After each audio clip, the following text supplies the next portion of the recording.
જે ગરનારાઓ છે આ ગરનારાઓની અંદર પાણી ભરી જવાના કારણે પમ્પિંગ પ્રોપર ના થાય. કાળીગામ વિસ્તારમાં એક પ્રશ્ન તો એનો વોટર લોગિંગ અને પમ્પિંગથી ઝડપથી નિકાલ થાય એવી કે વ્યવસ્થા કરવામાં. બાકી જાહેર રાજમાર્ગો ઉપર અને તળાવોમાં કેટલાક તળાવ એવા છે કે જ્યાં એના જે વાલ ખોલવાના છતાં એ વાલ ખોલી નહીં શકે અને એનું કારણ બતાવ્યું કે કેટલી વાલની અંદર ગટરનો પ્રોબ્લેમ છે.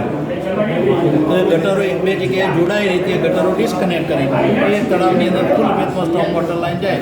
આવા બધા મારા વિસ્તારના બધા તળાવોમાં આ સૂચન કર્યું છે. શું કીધું અધિકારીઓએ, કેટલું આશ્વસ્ત કર્યા છે કે આ વર્ષે આ સ્થિતિ થઈ, કદાચ હજુ 2 દિવસ પછી વરસાદ આવે તો પણ યથાસ્થિતિ થશે, પરંતુ આવતી સાલ ન થાય?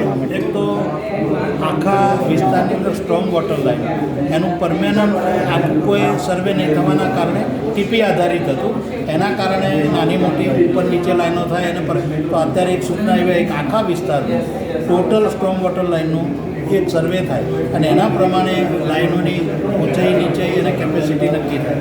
એક આજના મિટિંગમાં નક્કી થયું છે વિશેષ જે ખૂબ ઉપયોગી છે મારી દૃષ્ટિએ. બાકી બીજા બધા તો જનરલ જે રૂટીન પ્રશ્નો હતા, ક્યાંક કેચપીટ નાખવાની, એક જનરલ એક પ્રશ્ન છે કે વાયબલ એ રીતે કરવાનું કે નદી સરાઉન્ડિંગ વિસ્તાર છે, ચાંદખેડા, વાણી, સાબરમતી, આ તો નદીથી 500-600 મીટરના અંતરે જ છે. તો ત્યાં એવી લાઈનો નાખી જો એ પાણી લઈ જવાતું હોય ડાયરેક્ટ નદી સ્ટ્રોંગ વોટર લાઈન, તો એના કારણે પણ જે વરસાદી પાણી ભરાવાનો પ્રશ્ન છે અને સમસ્યા ઊભી થાય છે એ ના થાય. મેજર આ બે પ્રશ્નો. સર, તમે માનો છો કે જ્યારે પણ વરસાદ આવે છે શહેર બેટમાં ફેરવાઈ જાય છે, મિટિંગો ચાલે છે, સૂચનો આપવામાં આવે છે, પરંતુ અધિકારીઓ છે કામગીરી કરે છે નથી કરતા, કારણ કે સમસ્યા તો એની જ રહે છે. આમ તો કેવું છે, વોર્ડ, ઝોન અને સંકલન ત્રણેય જગ્યાએ પ્રશ્નોની રજૂઆતો તો થતી હોય છે. દાખલા તરીકે મારી પોતાની વાત કરીએ, 24 પ્રશ્નો હતા, 24માંથી આજની તારીખમાં 12 પ્રશ્નો બાકી રહ્યા છે. 12નું સોલ્યુશન આવ્યું છે, પણ ધીરે ધીરે આવતું હોય. સાવ નહીં થતું એવું નહીં હોતું, પણ કેટલાકના પ્રશ્નો, ઝોનનો પ્રશ્ન પ્રોજેક્ટ કરશે અને પ્રોજેક્ટવાળાને એવું હોય કે ઉપરથી થશે. એટલે કેટલાક સમસ્યાઓ હોય કે કોઈ નહીં કરવાનો આશય નહીં હોતો, પણ એના પોતાના પરવ્યૂ નહીં હોવાના કારણે આ કામો રોકાઈ જતા. એટલે કામો ધીમા થાય છે એવું કહી શકાય. Thank you. પોતાના વિસ્તારના કાઉન્સિલરો પાસેથી ગ્રાઉન્ડમાં કાઉન્સિલરો પાસેથી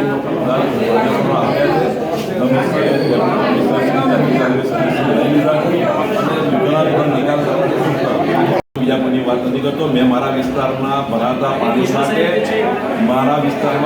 પાણી માટે મેં જૂના અધિકારીઓ, કન્સલ્ટન્ટો અને નવા અધિકારીઓની મિટિંગ કરાવીને જે વસ્તુ નક્કી કરી છે એ વસ્તુ કમિશનર એમાં બનાવવા કમિશનર સંમત થઈ ગયા છે. અને મને ખાતરી છે કે આ વસ્તુનું ટેન્ડર બહાર પાડતા કોઈ જગ્યાએ પ્રશ્ન નહીં. ગુજરાતના આદરણીય મુખ્યમંત્રી શ્રી ભૂપેન્દ્રભાઈ પટેલે ગઈકાલે જગદીશભાઈ વિશ્વકર્મા શહેરના મંત્રી છે એની કમિશનર અને અધિકારીઓ સાથે મિટિંગ રાખી હતી અને પછી ધારાસભ્યો અને કાઉન્સિલરો અને ડેપ્યુટી કમિશનર જોડે મિટિંગ રાખવાની જે સૂચના આદરણીય મુખ્યમંત્રીશ્રીએ આપી છે તેના અનુસંધાનમાં આખા શહેરમાં જુદા જુદા ઝોનમાં ધારાસભ્ય કાઉન્સિલરો સાથે મિટિંગ હતી. આ મિટિંગમાં કાયમી નિરાકરણ માટે અત્યાર હાલમાં અમારા એલિઝબેથ વિધાનસભાના કાયમી પાણી ભરાવાના નિરાકરણ માટે જૂના અધિકારીઓ, કન્સલ્ટન્ટો અને હાલના અધિકારીઓ સાથે મિટિંગ કરીને અમે 1802 માઇક્રો ટનલ નાખવા માટે આદરણીય કમિશનરશ્રીનું ધ્યાન દોર્યું હતું. કમિશનરે સંમતિ બતાવી છે અને એનું ટેન્ડર કરવાની પણ હા પાડી છે. આ છતાં માણેકબાગથી 5 કિલોમીટરના વિસ્તારમાં પાણી ભરાવાની વાત ભૂતકાળની વાત થઈ જશે અને જે લાઈન મેઇન લાઈન છે એની પર લોડ પડે છે એનો લોડ અડધો થઈ જશે. બીજું એક મેગા સ્ટ્રોંગ વોટર સ્ટેશન બનાવવા માટે પણ રજૂઆત કરી છે. આ બે થાય તો આ વિસ્તારમાં એલિઝબેથ વિધાનસભામાં પાણી ભરાવાની વાત ભૂતકાળ થઈ જાય અને કમિશનરશ્રીએ અત્યારે પણ હકારાત્મક પ્રતિભાવ આપ્યો છે કે આ અમારા ત્યાં 4-5 સ્પોટો એવા છે કે જ્યાં આગળ વરસાદ બંધ થયા પછી પાણી ભરાયા છે ને આ અંગે તરત જ કંટ્રોલ રૂમમાં રજૂઆત કરી હતી. પણ મુખ્યમંત્રીશ્રીના આદેશ અનુસાર અત્યારે જે મિટિંગ છે એમાં પણ આ જ રજૂઆત કરી.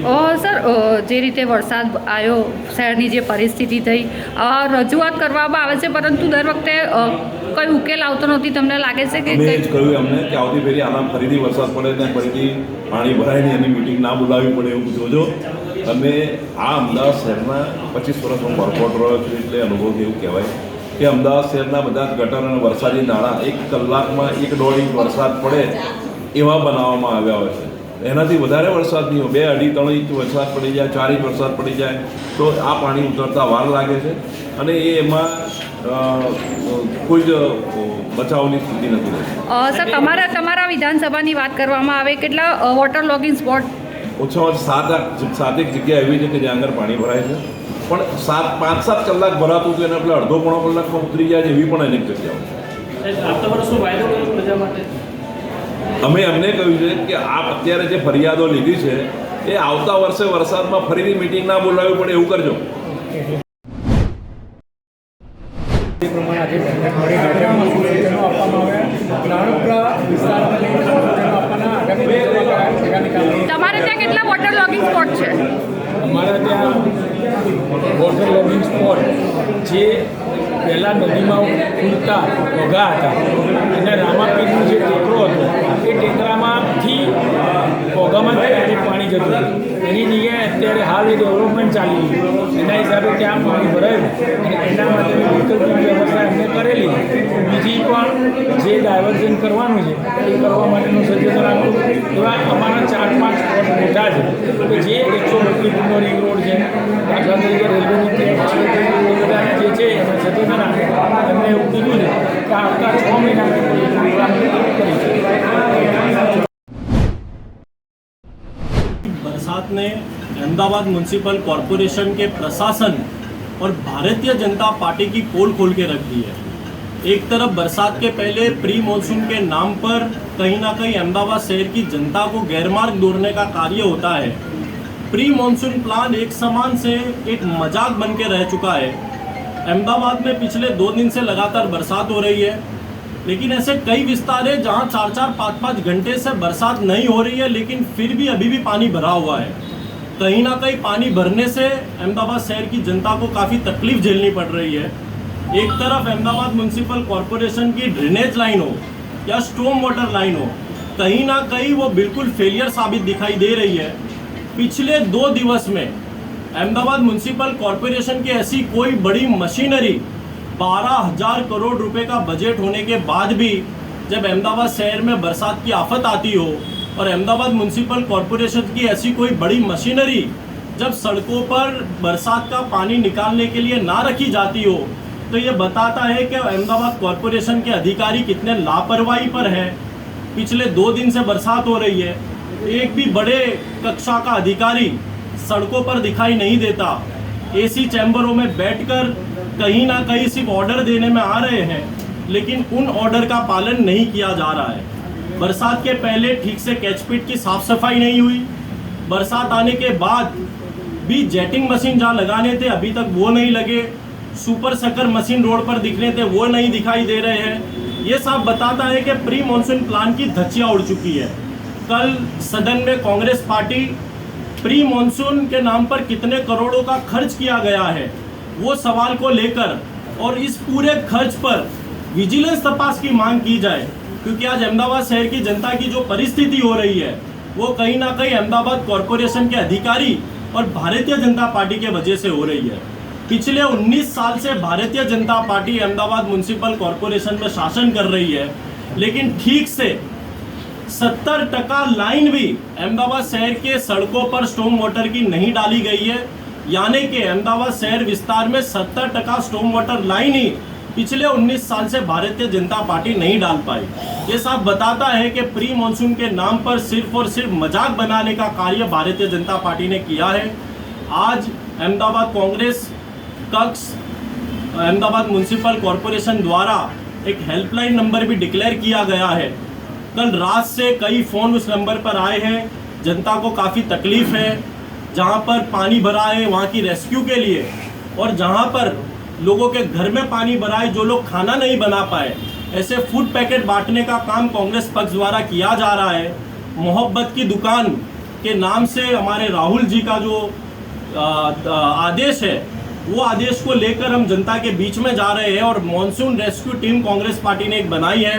अहमदाबाद शहर की जनता को आपके माध्यम से ये कहना चाहूँगा कि इस पूरे कठिनाई के समय में कांग्रेस पक्ष आपके साथ जुड़ा हुआ है, ये राहुल जी की मोहब्बत की दुकान अहमदाबाद शहर की जनता को जहां पर भी ज़रूरत होगी वहां पर फूड पैकेट बांटने का कार्य करेगी और जहां पर भी पानी भरा हुआ होगा वहां पर अहमदाबाद कॉरपोरेशन के अधिकारियों को ले जाकर वहां का पानी खाली कराने का कार्य करेगी।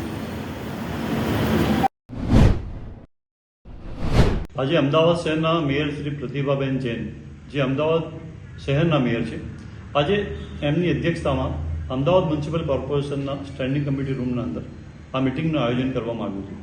આ મિટિંગના અંદર જે અમદાવાદ શહેરના મેયર છે એમણે તમામ પક્ષના લોકોને સાથે બોલાવીને આ મિટિંગ કરવાની જરૂર હતી, કેમ કે જે છેલ્લા અમદાવાદ શહેરના અંદર 3 દિવસથી જે વરસાદ પડી રહ્યો છે, અમદાવાદ શહેરના નગરજનો જે હાલાકી ભોગવી રહ્યા છે, તે સમગ્ર કોર્પોરેટર હોય, ધારાસભ્ય હોય કે એમપી હોય, તેમના પાસે સેમ ફરિયાદ હોય છે.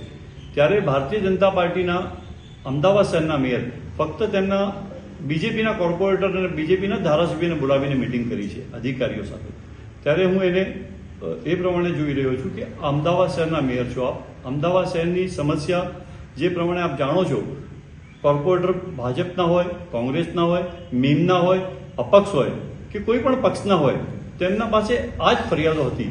પરંતુ આપે જે પ્રમાણે ફક્ત ને ફક્ત બીજેપીના કોર્પોરેટરને, ધારાસભ્યને બોલાવીને જે મિટિંગ કરી છે તેને હું વિરોધ એટલા માટે કરી રહ્યો છું કે ગઈકાલે જે પ્રમાણે દિનેશ કુશવાહા ભારતીય જનતા પાર્ટીના એમએલએ છે, તેમણે પ્રજાની માફી માંગી કે મારાથી કામ નહીં થયા એટલે હું પ્રજાની માફી માંગી રહ્યો છું. મારા વિસ્તારના અંદર જે પાણીની સમસ્યા હતી, પાણીની સમસ્યા, વરસાદના પાણી જે નહીં ઉતર્યા, જેના કારણે મારી રજૂઆત હતી કે અહીંયા પમ્પિંગ સ્ટેશન બનાવવાની જરૂર છે, પણ અધિકારીઓએ પમ્પિંગ સ્ટેશન ન બનાવવાના કારણે આજે જે પાણી ભરાયા છે, લોકોના ઘરના અંદર પાણી ઘૂસી ગયા છે, આજે પણ એ જ પરિસ્થિતિ છે. કેટલાક ઝોનના અંદર આજે પણ પાણી ભરેલા જ છે. ત્યારે પક્ષપાત કરવામાં આવી રહ્યો છે, પક્ષપાત ના કરવો જોઈએ અને જે પ્રજા અત્યારે જે હાલાકી ભોગવી રહી છે તે હાલાકી ના ભોગવે, પ્રજાના જે કામો તાત્કાલિક અધિકારીઓને સૂચના આપીને કરાવવા જોઈએ એવી મારી રજૂઆત છે. આજે અમદાવાદ શહેરના મેયરશ્રીને મેં પત્રથી પણ જાણ કરી છે અને ટેલિફોનિક પણ મેં વાત કરી છે કે આપ અમદાવાદ શહેરના મેયર છો, કોઈ વ્યક્તિ કે કોઈ ભારતીય જનતા પાર્ટીના મેયર નથી.